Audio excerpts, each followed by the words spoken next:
సొలొమోను 7 సంవత్సరాలు దేవాలయం కట్టాడు. 13 సంవత్సరాలు తన నగరును కట్టుకున్నాడు.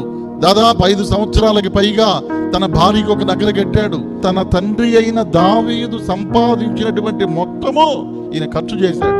40 సంవత్సరాలు దావీదు ఏమైతే సంపాదించాడో, దావీదు సంపాదించిన ఆస్తిని, వెండి బంగారాలను అన్నిటిని కూడా తన కుమారుడైన సొలొమోను సగం కాలంలోనే 20 ఏళ్లలోనే మొత్తం ఖర్చు పెట్టాడు. ఎందుకంటే ఒకటి దేవాలయం కట్టాడు, తన కోసం నగర కట్టుకున్నాడు.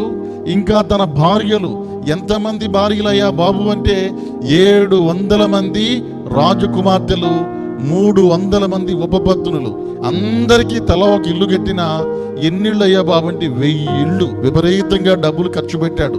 నేను మళ్ళీ మీకు కూడా చెబుతున్నాను, విస్తారంగా ఖర్చు పెడితే దాని తదనంతరము ఆ పిల్లల బాధను అనుభవిస్తారు.